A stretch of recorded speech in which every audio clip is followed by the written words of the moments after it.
আসসালামু আলাইকুম। প্রিয় দর্শক, অন্য মঞ্চের আলাপচারিতায় আপনাদের সকলকে আমন্ত্রণ জানাচ্ছি। আপনারা যারা বাংলা ভাষাভাষী, বাংলাদেশে বা পৃথিবীর যে কোনো দেশেই বসবাস করুন, বাংলাদেশের সাম্প্রতিক চালচিত্র, রাজনৈতিক হালচাল, সন্ত্রাস, দুর্নীতি, চাঁদাবাজ, অবৈধ সরকারের ক্ষমতা দখল এবং রাষ্ট্রযন্ত্রকে বিদেশিদের হাতে তুলে দেওয়ার যে চক্রান্তটি চলছে, তা নিয়ে কিন্তু আপনারা সবাই ভীত সন্ত্রস্ত।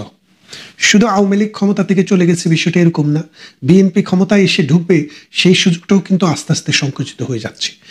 এর পাশাপাশি মৌলবাদী গোষ্ঠী, বাংলাদেশের স্বাধীনতা যারা চায়নি সেই গোষ্ঠী এবং যেই শক্তি মৌলবাদী চক্রের সাথে পৃথিবীর নানান দেশে যে মৌলবাদী গোষ্ঠী তাদের সাথে একাত্ম হয়ে রাষ্ট্রটাকে ভিন্ন পথে পরিচালিত করতে চায়, তারা কিন্তু এখন বগল দাবা করছে। এই অবস্থায় আন্তর্জাতিক অপরাধ ট্রাইব্যুনাল একটি জাজমেন্ট দিয়েছে। এই জাজমেন্টটি নিয়ে আজকে মূলত কথা। পৃথিবী কি ভাবছে, আপনি কি ভাবছেন, আমি কি ভাবছি, বাংলাদেশের আইন, বিধি এবং সংবিধান এই আইনটিকে কিভাবে দেখে, এই বিচারটিকে কিভাবে দেখে। আপনারা যদি দেখেন, এই বিচারটি হচ্ছে একটি দেশের ইন্টেরিয়রি মিনিস্টার অর্থাৎ স্বরাষ্ট্রমন্ত্রী, একটি দেশের প্রধানমন্ত্রী এবং একটি দেশের পুলিশ প্রধান অর্থাৎ তিনজন খুব হাই প্রোফাইল মানুষের বিরুদ্ধে একটি মামলা।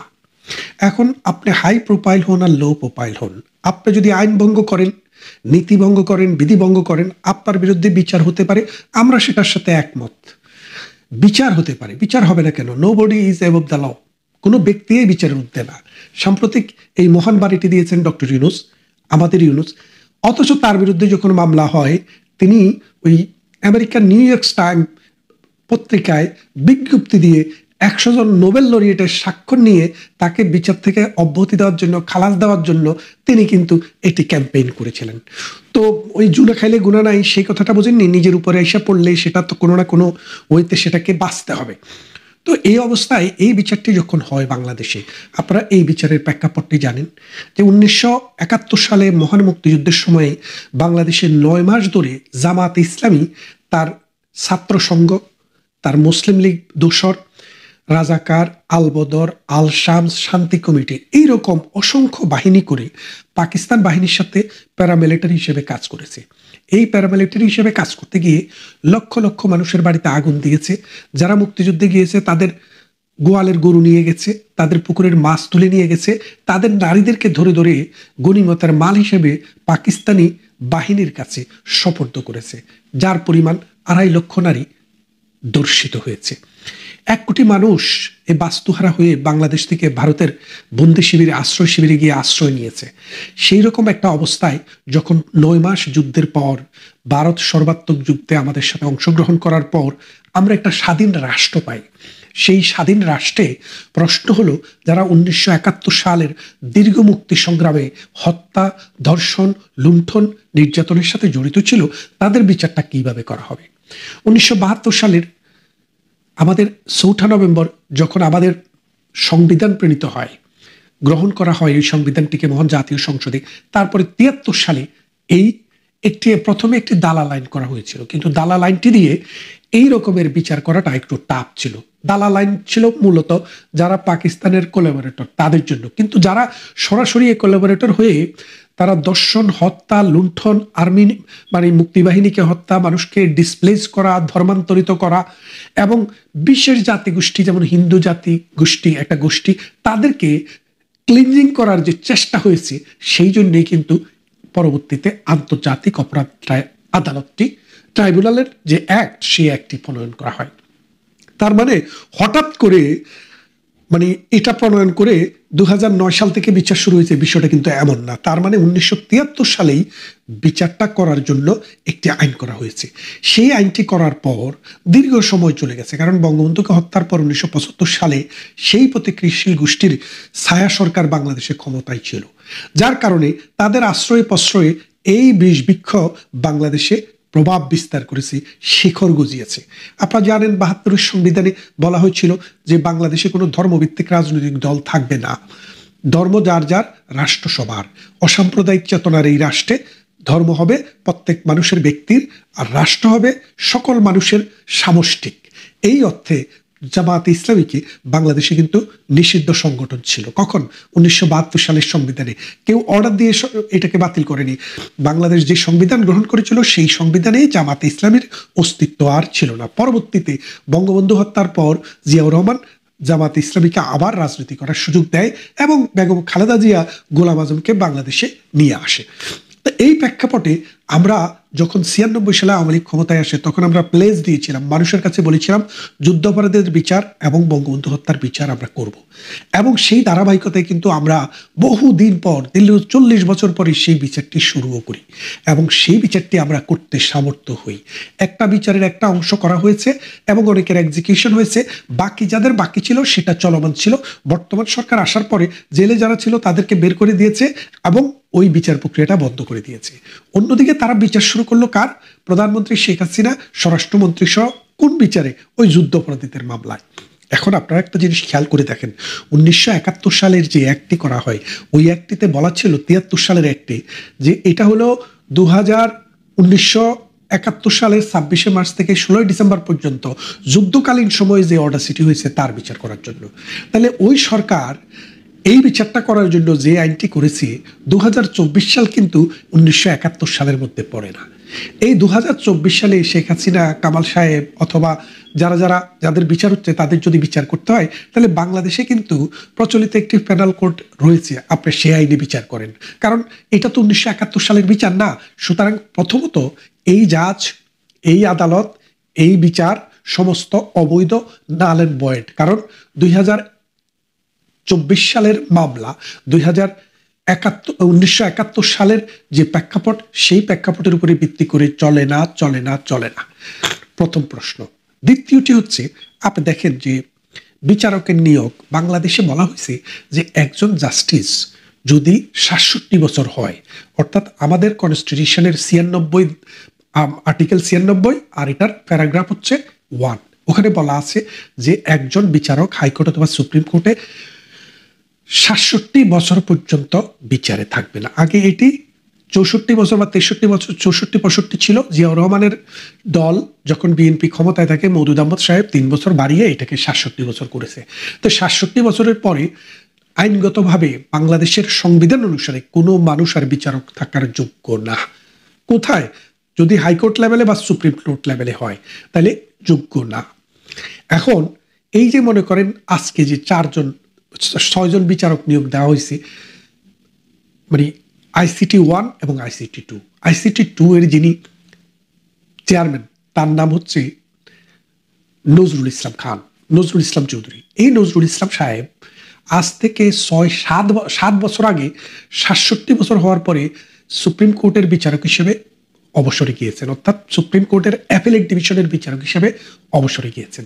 তিনি এখন ICT 2 এর চেয়ারম্যান। এখন একটা জিনিস বোঝেন, আপনি হয় কনস্টিটিউশন বাতিল করতে হবে, নাহলে ওই প্যারাগ্রাফটি বাতিল করতে হবে। যদি এটা বাতিল করতে না পারেন তাহলে বাংলাদেশে সুপ্রিম কোর্টের এই বিচারক অবৈধ। কেননা যেহেতু supreme law of the land আমাদের সংবিধান, সেই সংবিধান পরিবর্তন না করিয়া 67 বছরের বুইরাকে আইনা, 67 বছর না 73 বছরের বুইরারে আইনা আপনি বিচারে বসাইছেন। সুতরাং আদালতটি অবৈধ, নাল এন্ড ভয়েড। কনস্টিটিউশন আপনাকে পারমিট করে না যে হাইকোর্ট লেভেলে কোনো একজন বিচারককে আপনি 73 বছর বুড়া আনি বসাবেন। এক। দ্বিতীয় কথা হচ্ছে, এটা হচ্ছে একটা জিনিস। 2 নম্বরে আরেকটা বিষয় আপনারা যদি খেয়াল করেন একটু দেখবেন যে সাধারণত একটা রাষ্ট্রের প্রধান বা সরকার প্রধান, পুলিশ প্রধান এবং রাষ্ট্রের স্বরাষ্ট্রমন্ত্রী, এটা হাই প্রোফাইল একটা বিচার। এই বিচারটা করার জন্য আপনার কিন্তু সেই রকমের দক্ষ, যোগ্য, অভিজ্ঞ জাজ দেওয়া দরকার ছিল। এখন যে 3 জন জাজ শেখ হাসিনা সহ আরো 2 জনের বিচার করেছেন, মৃত্যুদণ্ড দিয়েছেন, তাদের মধ্যে একজনের নাম হচ্ছে জাস্টিস গোলাম মুর্তুজা। এই গোলাম মুর্তুজা 2018 সালের 14 জানুয়ারি তিনি অবসরে গেছেন ডিস্ট্রিক্ট জাজ হিসেবে, এডিশনাল ডিস্ট্রিক্ট জাজ বা ডিস্ট্রিক্ট জাজ হিসেবে তিনি অবসরে গেছেন। তারপর তিনি 18-19 সাল থেকে ওই সিলেট ইন্টারন্যাশনাল ইউনিভার্সিটির ডিন হিসেবে কাজ করেন ল ডিপার্টমেন্টের। খেয়াল করে দেখেন, তার মানে তিনি কিন্তু 18 সাল থেকে 19, 20, 21, 22, 23, 24, 6 বছর কোনো প্রফেশনই নাই। আর প্রফেশনও যদি থাকেন তাহলে তার 57 বছরে অবসরে গেছেন, আরও 7 বছর 6 বছর যোগ করেন, 57 আর 6 63 বছর। বাংলাদেশের যে মানে সুপ্রিম কোর্টে যে জাস্টিস নিয়োগ করে সেখানে বলা হয় যে একজন জাস্টিস যদি মিনিমাম 7 বছর স্থায়ী বিচারক হিসেবে যদি বিচার কার্য পরিচালনা না করেন তাহলে সুপ্রিম কোর্টের পেনশন পান না। সেই জন্য বাংলাদেশের ট্রেডিশন হচ্ছে যে 2 বছর প্রথমে আপনি থাকবেন অ্যাডহক বিচারপতি, আর 7 বছর থাকবেন আপনার মূল বিচারপতি, মানে স্থায়ী বিচারপতি। 2 বছরে আর 7 বছরে 9 বছর। তা এখন একজন জাজ মানে লোয়ার কোর্টের একজন জাজ, ডিস্ট্রিক্ট জাজ যখন অবসরে যান তখন তার বয়স 57 বছর। তো 57 বছরের সাথে যদি 9 যোগ করেন, 7 আর 9 কত হলো খেয়াল করি দেখেন, 56 বছর, 76 বছর নাকি 66 বছর, সরি। এখন তার মানে হচ্ছে তাকে 2 বছর আর 7 বছর 9 বছর মিনিমাম, কারো বয়স যদি 58 হয়ে যায় তাইলে কিন্তু তিনি আর সুপ্রিম কোর্টে জাস্টিস নিয়োগের যোগ্য থাকেন না। কারণ নিয়ম হচ্ছে তিনাকে 2 বছর অ্যাডহক থাকতে হবে এবং 7 বছর স্থায়ী বিচারক থাকতে হবে, মোট 9 বছর। তাহলে 57 আর 9 আপনি খেয়াল করে দেখেন, ওই সময়টা পর্যন্ত তিনি এই সুপ্রিম কোর্টে থাকতে পারবেন। তো এখন যার বয়স 57 পারিয়া 60 পারিয়া 63 চলে গেছে, তিনি কিন্তু আর 7 বছর আর 2 বছর 9 বছর টেনিউর পালন করার সুযোগ তার নাই, সেহেতু তিনি সুপ্রিম কোর্টে জাস্টিস হিসেবে নিয়োগের যোগ্য না। আচ্ছা, সেটা তো গেল। দ্বিতীয় হলো যে 2 জন বিচারক ছিলেন, আসাদুজ্জামান একজন, আরেকজন এনাম চৌধুরী। এই 2 জন অক্টোবর মাস 2024 সালে বিচারক নিয়োগ হয়েছেন এবং এই গোলাম মুর্তুজাও এই অক্টোবর 2024 বিচারক নিয়োগ হন। এই 3 জন বিচারক জীবনে হাইকোর্ট লেভেলে একটি বিচার পরিচালনাও করেননি লয়ার হিসেবে, জাজ হিসেবে, অথবা একটি বিচারে জাজমেন্টও দেননি। তার মানে হচ্ছে আপনি সর্বোচ্চ লেভেলের একজন রাষ্ট্রীয় ব্যক্তির বিচার করবেন, একজন মন্ত্রীর বিচার করবেন, একজন পুলিশ প্রধানের বিচার করবেন, তাকে দিয়ে এবং মৃত্যুদণ্ডের রায় দিবেন যার জীবনে একটি জাজমেন্ট দেওয়ার অভিজ্ঞতাও নাই। তার মানে গোলাম মুর্তুজা, দ্বিতীয়ত আসাদুজ্জামান, তৃতীয়ত এনাম চৌধুরী, এই 3 জন মানুষের জীবনের প্রথম জাজমেন্ট হচ্ছে এটা। কোথায়? হাইকোর্ট লেভেলে। আপনি আগে কি করছেন সেটা ইস্যু না, মানে হাইকোর্টের বিচারক হিসেবে আপনার অভিজ্ঞতাটা কি? আপনার অভিজ্ঞতাটা হচ্ছে 0। এই 0 অভিজ্ঞতা নিয়ে আপনি আন্তর্জাতিক অপরাধের বিচার করছেন। বিচারটা কি? আন্তর্জাতিক অপরাধ। আন্তর্জাতিক অপরাধের বিচার করছেন যার ঘরোয়া বিচার করারও, একটি বিচার করারও হাইকোর্ট লেভেলের অভিজ্ঞতা নেই। আন্তর্জাতিক সব বিচার আদালতে হাইকোর্ট লেভেলের হয়েছে। ইতিহাসে আমরা Nuremberg trial, Tokyo trial, Sierra Leone trial, Bosnia Herzegovina trial, তারপরে ক্যাম্বোডিয়া ট্রায়াল, তারপরে কাম্পালা ট্রায়াল, আমরা যত দেখেছি সবগুলো হাইকোর্ট লেভেলেই হয়েছে। এই হাইকোর্ট লেভেলের এই বিচারটা যে আন্তর্জাতিক যে ব্যক্তিত্বের দরকার, আন্তর্জাতিক যে চিন্তা চেতনা সম্পন্ন মানুষ দরকার, সেই জায়গায় তার একটি বিচার করার অভিজ্ঞতা নেই। তার মানেটা কি? এটা হচ্ছে ভিন্ডিকটিভ নেচারের একটা বিচার। আমরা ভিন্ডিকটিভ ছিলাম না। আমরা যখন যুদ্ধাপরাধীদের বিচার করেছি একটা বিচারে 2 বছর 3 বছর 4 বছর সময় নিয়েছি। আর আমাদের এই বিচারটাতে আগস্ট মাসে 2025 সালের আগস্ট মাসে অ্যাকচুয়াল ট্রায়ালটি শুরু হয়। তা আগস্ট থেকে এখন পর্যন্ত কয়দিন হলো আপনি বোঝেন? 4 মাসে আপনি বিচার কাজ শুরু করছেন। আন্তর্জাতিক যতগুলো মানবাধিকার সংগঠন আছে তারা সবাই বলেছে যে তাড়াহুড়া করে অযোগ্য মানুষ দিয়ে এইরকম যে বিচার করছে তারা এটা নিন্দা জানিয়েছে এবং এটাতে উদ্বেগ প্রকাশ করেছে। এখন আপনি বোঝেন যে আওয়ামী লীগ যখন ক্ষমতায় ছিল, বিচার যখন করেছে, তা কত সময় নিয়ে এক একজনের বিচার করতে 7 বছর লেগেছে, এরকম ঘটনাও আছে। কিন্তু আর আপনি 70 দিনে বিচার শেষ করে ফেলছেন। এই যে নজিরবিহীন ঘটনা, এটা দ্বারা বাংলাদেশের মানুষ, বাংলাদেশের আপামর জনগণ এটা বুঝেছে যে এরা রাষ্ট্র পরিচালনা করতে আসেনি, এরা এসছে রাষ্ট্রকে ধর্ষণ করতে এবং এই রাষ্ট্র ব্যবস্থাকে ধ্বংস করে এখানে একটা তালেবানি রাষ্ট্র কায়েম করার একটা চিন্তা চলছে। এখন বুদ্ধিভিত্তিক মানুষ যারা, চিন্তা চেতনার মানুষ যারা, আপনারা চিন্তা করেন আপনার যে প্রজন্ম, আপনার যে সমাজ, আপনার যে রাষ্ট্র, এটা কোথায় যাচ্ছে? আওয়ামী লীগ একটা রাজনৈতিক দল, যুগে যুগে নানান রাজনৈতিক দলের উত্থান আছে, পতন আছে, এটা হবেই। আওয়ামী লীগ আজকে পরাজিত হয়েছে, কালকে আবার জয় লাভ করবে, এটা একটা ধারাবাহিক ধারা। কিন্তু যে দেশটা, যে মানুষরা আপনারা থাকবেন দেশে, আপনাদের দেশ, আমার দেশ, আমাদের দেশ, তারা কিন্তু এই রকম অডাসিটির কারণে নিজেরা ক্ষতিগ্রস্ত হব, সমাজ এবং রাষ্ট্র ক্ষতিগ্রস্ত হবে। শেখ হাসিনা, আওয়ামী লীগের কোনো ক্ষতি হবে না। কেন হবে না? বিশ্বের কাছে মানুষ, বিশ্বের মানুষ দেখে গেছে যে আসলে আওয়ামী লীগ যাদেরকে ডিল করে তারা কতটা পশু, কতটা হিংস্র এবং কতটা রুল অফ লকে কতটা অবজ্ঞা করে, কতটা ঘৃণা করে, এবং তারা আন্তর্জাতিক অপরাধের বিচার করে শূন্য মার্কা জাজমেন্ট দিয়া, শূন্য মার্কা বিচারপতি দিয়া। ভালো থাকবেন, কথা হবে অন্য কোনো ভিডিওতে। এই মুহূর্তে আপনাদের সামনে কথা বলতে এসেছি ভারতের হামলার ব্যাপারে। পাকিস্তান সতর্ক, কিন্তু বাংলাদেশ কি করছে এই প্রসঙ্গটি নিয়ে এই মুহূর্তে আপনাদের সামনে কথা বলতে চাই। পাকিস্তান যে ভারতীয় হামলা বা ভারতীয় হুঙ্কারে সদা সর্বদা সতর্ক থাকে, সেটি আর একবার পাকিস্তানের প্রতিরক্ষা মন্ত্রী তার এক বক্তব্যে স্পষ্ট করে দিলেন। পাকিস্তানের প্রতিরক্ষা মন্ত্রী খাজা আসিফ সতর্ক করে বলেছেন, ভারত আবার হামলা চালাতে পারে। বর্তমান পরিস্থিতিতে ভারতের সঙ্গে সর্বাত্মক যুদ্ধের সম্ভাবনা উড়িয়ে দেওয়া যায় না। আঞ্চলিক উত্তেজনা ক্রমশ বাড়তে থাকায় দেশটি এ ব্যাপারে পূর্ণ সতর্কতায় রয়েছে বলে উল্লেখ করেছেন তিনি। সম্প্রতি পাকিস্তানের সামা টিভিকে দেওয়া এক সাক্ষাৎকারে খাজা আসিফ বলেন, আমরা ভারতকে না উপেক্ষা করছি, না কোনো অবস্থাতে ওদের ওপর আস্থা রাখছি। আমার বিশ্লেষণ অনুযায়ী ভারতের সঙ্গে সর্বাত্মক যুদ্ধ বা কোনো ধরনের শত্রুতামূলক কৌশলের সম্ভাবনাকে আমি বাতিল করতে পারি না। সীমান্তে অগ্রাসন হোক বা অন্য কোনো হামলা, আমাদের অবশ্যই সর্বক্ষণ সতর্ক থাকতে হবে। পাকিস্তানের এই সতর্কতা এসেছে মূলত ভারতের সেনাপ্রধান জেনারেল উপেন্দ্র দ্বিবেদীর একটি মন্তব্যের কয়েকদিন পর। সম্প্রতি জেনারেল উপেন্দ্র দ্বিবেদী অপারেশন সিঁদুরকে 88 ঘন্টার ট্রেলার বলে মন্তব্য করেন। তিনি বলেন, যদি পরিস্থিতি দাবি করে তবে ভারতীয় সেনাবাহিনী পাকিস্তানকে প্রতিবেশীর সঙ্গে কিভাবে দায়িত্বশীল আচরণ করতে হয় তা দেখিয়ে দিতে প্রস্তুত। চলতি বছরের 22 এপ্রিল কাশ্মীরের পাহেলগাঁও হামলার জেরে দুই দেশের মধ্যে উত্তেজনা হঠাৎ তীব্র আকার ধারণ করে। ওই হামলায় 26 পর্যটক নিহত হন। পাকিস্তান ভিত্তিক জঙ্গি সংগঠন লস্কর-ই তৈয়বার শাখা দ্য রেসিস্ট্যান্স ফ্রন্ট এই হামলার দায় স্বীকার করে। এরপর ভারত কূটনৈতিকভাবে কয়েকটি কঠোর পদক্ষেপ নেয়, যার মধ্যে ছিল সিন্ধুর জল বন্টন চুক্তি স্থগিত করা। এছাড়াও ভারত সামরিক জবাব হিসেবে অপারেশন সিঁদুর পরিচালনা করে। সেই অভিযানে পাকিস্তান ও পাক অধিকৃত পিওকেতে কাশ্মীরের বিভিন্ন সন্ত্রাসী অবকাঠামোতে সুনির্দিষ্ট বিমান হামলা চালায় ভারত। এতে অন্তত 100-র বেশি জন নিহত হয়েছে বলে দাবি করে ভারত। ভারতের হামলার পর টানা 4 দিন সীমান্ত জুড়ে দুই দেশের মধ্যে পাল্টাপাল্টি আক্রমণ চলে। উত্তেজনা চরমে উঠলে শেষ পর্যন্ত 10ই মে দুই দেশই যুদ্ধবিরতিতে রাজি হয় এবং যুদ্ধবিরতি এখনো পর্যন্ত আছে।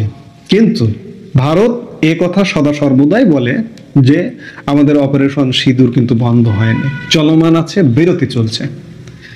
এই চলমানটাকে পাকিস্তান কিন্তু আমলে নেয় এবং আমলে নিয়ে তারা সদা সর্বদা সতর্ক থাকে বা আছে।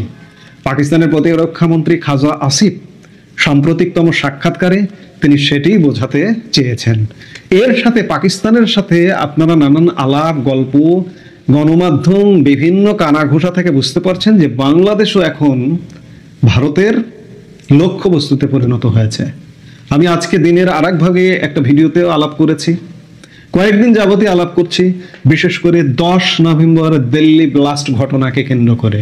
এই দিল্লি ব্লাস্ট ঘটনাকে কেন্দ্র করে বাংলাদেশ যোগ পাওয়া গেছে, এটি বিভিন্ন সূত্র থেকে উঠে আসছে। এই যোগ যখন পাওয়া গেছে তখন বাংলাদেশ কি সতর্ক অবস্থায় আছে? পাকিস্তান যেভাবে বলছে যে সতর্ক থাকতে হবে, অপারেশন সিঁদুর দিয়ে তারা দেখিয়ে দিয়েছে, আবারও দেখাতে পারে যে কোনো সময়। কিন্তু বাংলাদেশ নয়া থ্রেটে পড়ে গেছে। বাংলাদেশ কি করবে? সত্যিকার অর্থে বাংলাদেশের শক্তি সামর্থ্য বিবেচনায় যদি চিন্তা করা যায়, বিবেচনা করা যায়, বাংলাদেশ আধা ঘন্টাও সম্ভবত ভারতের অ্যাটাকের সামনে দাঁড়িয়ে যে প্রতিরোধ করবে এই ক্ষমতা, এই সক্ষমতা বাংলাদেশের নেই। সেই জায়গায় বাংলাদেশ সতর্ক থাকলেও কি না থাকলেও কি, আমরা বারবার বলি যে বাংলাদেশকে অন্ততপক্ষে ভারত অ্যাটাক করবে না, আক্রমণ করবে না। ভারত মেডিসিন দিয়ে ভারতের পেটে, আমি বারবার এ কথাটাও বলি যে ভারতের পেটের মধ্যের দেশ আমরা বাংলাদেশ। ভারতের পেটে যদি অসুখ হয় মেডিসিন দিয়ে সেই অসুখটা সারাবার চেষ্টা করবে। তাই বলে পেটে বোমা মারে পেটটা উড়িয়ে দেবে না ভারত। আর বাংলাদেশের সক্ষমতাও নেই উড়িয়ে দেওয়াটাকে প্রোটেক্ট করবে, সুরক্ষা দেবে, ডিফেন্স করবে। কিন্তু বাংলাদেশকে সতর্ক থাকতে হবে, এবং সতর্ক শুধু নয়, ভারত যে অভিযোগগুলা করছে অভিযোগগুলা খণ্ডন করতে হবে, কিংবা যে অভিযোগগুলা করছে এগুলো খণ্ডন করারও কিছু নাই। আমরা অবস্থা বিবেচনায় যেটি দেখছি যে বাংলাদেশে পাকিস্তানি তৎপরতা বেড়ে গেছে, আইএসআই এর তৎপরতা বেড়ে গেছে, পাকিস্তানি জঙ্গিরা বিভিন্নভাবে পাকিস্তানে আলাপ করছে, বাংলাদেশের রীতিমতো পূর্ব পাকিস্তান হিসেবে বাংলাদেশকে ট্রিট করছে। এগুলো বন্ধ করতে হবে। ভারত আলোচনার মাধ্যমে বাংলাদেশ সমস্যা সমাধান করতে চায়। আলোচনা অলরেডি ইতিমধ্যে বাংলাদেশের যে নিরাপত্তা উপদেষ্টা ভারত সফরে ছিল, ইতিমধ্যে তিনি হয়তো দেশে ফিরে আসছেন এই ভিডিওটা যখন প্রচার হচ্ছে। তো তাকে যে প্রেসক্রিপশনগুলো দিয়েছেন ভারত, সেই প্রেসক্রিপশন অনুযায়ী যদি বাংলাদেশ কাজ করে, তাহলে ভারতকে থ্রেট বা ভারত হামলা করতে পারে এটা মনে করবারও কোনো কারণ নেই। আমি শুরুতেই বলছিলাম যে পাকিস্তান ভারতের হামলাকে কেন্দ্র করে বা ভারতকে কেন্দ্র করে সতর্ক অবস্থানে। বাংলাদেশ কি করছে? বাংলাদেশের এটাই করতে হবে যে আলাপ আলোচনার মধ্যে যেগুলো দেখিয়ে দিয়েছে, জঙ্গিপনা, সন্ত্রাসবাদ, এগুলো বাংলাদেশের নির্মূল করতে হবে। এই সতর্কতাটা বাংলাদেশের অবলম্বন করতে হবে, তাহলেই বাংলাদেশ বাঁচবে। নইলে ওদিকে পাকিস্তানও মরবে ভারতের হাতে, বাংলাদেশও মরবে। ভারত কিন্তু পেটের মধ্যে বোমা মেরে পেটটা কেটে অপারেশন করে সার্জারি করে ফেলেও দিতে পারে যদি ওই পরিস্থিতিতে নিয়ে যাওয়া হয়। কাজেই সাধু সাবধান। এই মুহূর্তে এ পর্যন্ত।